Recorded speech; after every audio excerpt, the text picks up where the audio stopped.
강제 매각 건수가 대폭 늘고 있다고 합니다. 2022년 12월만 해도 서울의 강제 경매주택이 4,845건이라고 합니다. 전년 대비 31%가 늘었다고 하는데요. 파산한 갭 투자자, 속타는 세입자들의 사정이 지금 현재 우리들에게 점점 더 알려지고 있는 상황 같습니다. 미분양이 폭증이고 너무 말도 안 되는 가격으로 폭등했던 것들이 거품이 꺼지면서 투기꾼들, 집주인들, 그리고 세입자들이 고통받고 있습니다. 대구의 강남이라고 불리는 수성구는 1년에 무려 24%가 올랐답니다. 정신이 나간 거죠. 학군이 좋다면서 무조건 분양받으면 된다고 했습니다. 근데 이 지역에 미분양이 엄청납니다. 왜겠습니까? 33평이 분양가가 11억 5천이었습니다. 주변의 아파트 시세가 9억인데 무려 2억 5천만원 비싸게 분양이 된 겁니다. 그러다 보니까 안 나가는 겁니다. 대구의 미분양이 1만 가구가 넘는데요. 18년에서 21년까지 무려 2.4배 늘었습니다. 아파트 수요보다 공급이 2.4배 늘어난 겁니다. 불나방처럼 뛰어든 이들이 많아져서 갭 투기한 이들이 대거 파산하고 있는 상황이라고 합니다. 입주를 코앞에 둔 상황에서 전세입자 못 구하고 집주인이 직접 못 들어가니까 난리가 나는 거죠. 5만 가구의 미분양이면 4인 가구 수를 기준으로 치면 20만 명이 살 공간이 비는 겁니다. 지금은 부동산이 거품이 너무 많이 끼어 있어서 그 거품이 서서히 꺼지고 있는 중입니다. 2022년 초에도 집값이 오른다고 계속 떠들어댔습니다. 미친 개쓰레기 같은 인간들이 많았다라는 겁니다. 투기 수요가 너무 낮은 거죠. 근데 미분양이 늘어나니까 가격이 어떻게 됩니까? 내려가는 거죠. 앞으로 부동산 거품은 계속 떨어집니다. 전세도 잘 안 나갑니다. 요새는 세입자를 구하려고 혈안이라고 하죠. 전세 가격이 떨어지니까 떨어진 전세금만큼을 집주인이 세입자에게 역월세로 주는 경우도 있다고 합니다. 부동산 시장이 난립니다.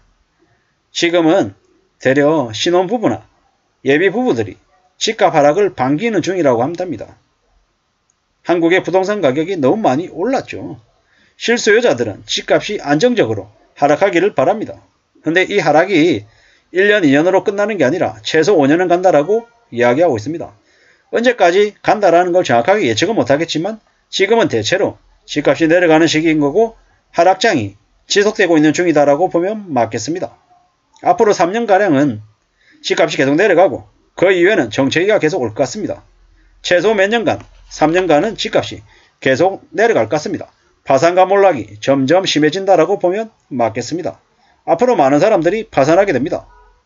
집을 5억짜리 집을 전세 4억 주고 대출을 또 1억 받고 이렇게 해가지고 집을 샀단 말이에요.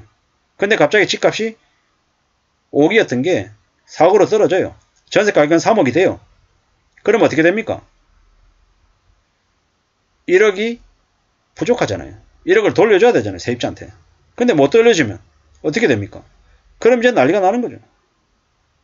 그리고 집값이 5억에서 4억으로 떨어지면 뭐 이래저래 뭐 원금 일부 상환 요구 받는 경우도 있고 뭐 세입자는 세입자대로 이제 전세금을 못 돌려받을까봐 불안에 떨기도 하고 이래저래 혼돈과 아비규환이 벌어진다라고 봐야 되는 거죠.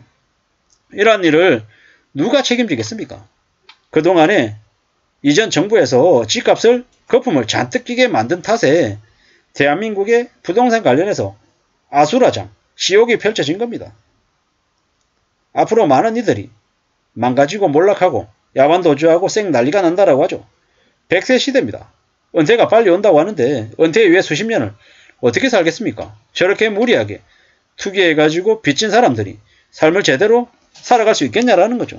제대로 못 살 것 같은 거죠. 지금은 어떤 식으로든 지금 무주택자고 집이 없다라고 하면 기다리는 게 좋겠습니다. 완전 싸게 살 궁리를 하는 게 낫겠다라는 얘기입니다. 뭔가를 금세 얻을 거라는 생각은 안 하는 게 좋습니다.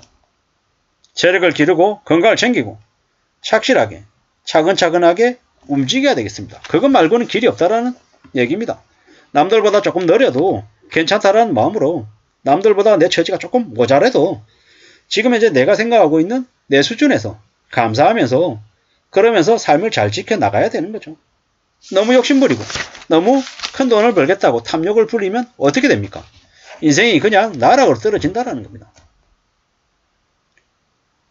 은행들도 이렇습니다. 은행이 5억짜리 집을 담보로 해가지고 뭐 예를 들어 4억을 빌려줬어요. 근데 나중에 집값이 3억 5천원으로 떨어지면요.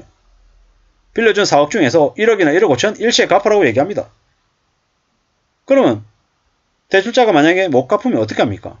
그냥 금리 급등시키는 거죠. 아니면 강제 매각시키거나 충격적인 일을 벌린다라는 겁니다. 지금 미국의 기준금리가 얼마입니까? 4.75%. 한국은요 3.5%죠. 2월 23일 날 한국은행이 기준금리 올릴까요? 안 올릴까요? 무조건 올립니다. 3.75 만듭니다.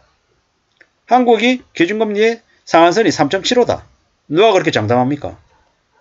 나중에 또 좀 지난 다음에 4.0 되고 4.5% 되고 5% 될지 누가 아냐라는 거죠. 감히 말씀드리건데 미국이 기준금리를 5% 중반이 아니라 6% 7%까지 가면 한국은요. 한국도 어쩔 수 없이 기준금리를 5% 6% 미국하고 격차를 1% 뭐 1.5% 유지한다 하더라도 한국은행도 어쩔 수 없이 올려야 된다는 거죠. 미국 때문에. 그러면요. 저렇게 무리하게 투기한 사람들이 어떻게 됩니까? 그냥 망가지는 거죠. 갭 투자 연끌하는 사람들이 힘들어지고 경매로 넘어가면 또 임차인들은 임차인들대로 힘들어지는 거죠. 갭 투자자들이 세입자에게 제때 채무 상환을 하지 않으면 최악의 경우는 세입자가 법원에 강제 경매할 수 있는데 법원에 경매에 들어가면 낙찰가 비율이 시세보다 크게 낮아서 집주인도 재산이 거덜나고 세입자도 덩달아 불행에 빠질 수 있다는 거죠. 갭 투자, 갭 투기가 얼마나 위험한 건지를 잘 알아야 된다는 거죠.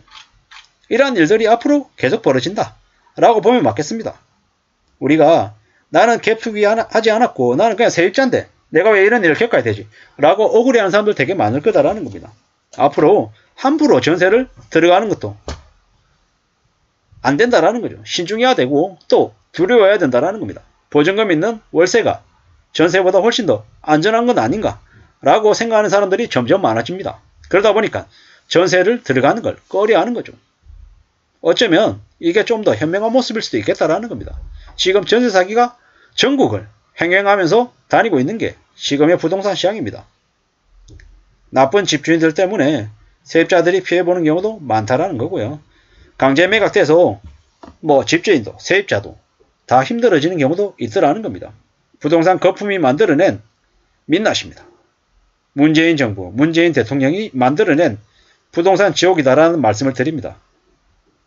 앞으로 저러한 일이 안 생기게끔 부동산 실거래가 시스템 관련해서 고가로 신고하고 취소하는 사례 관련해서 벌금 3천만원 이하가 아니라 벌금 30억 이하로 그리고 그와 같은 교란 행위를 했을 때는 뭐 징역 10년 이상으로 매우 강력하게 해야 되고 부동산 실거래가 시스템은 신고제가 아니라 등기제로 바뀌어야 되고요.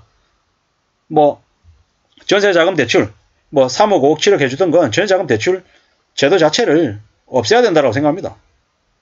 그런 식으로 부동산 거품을 일으킬 수 있는 장치들을 하나씩 둘씩 제거하면서 좀 제대로 된 시장을 가져가야 되지 않겠냐. 그래야 서민들이 안전하게 살 수 있는 세상이 되지 않을까라는 생각을 해봤습니다. 감사합니다.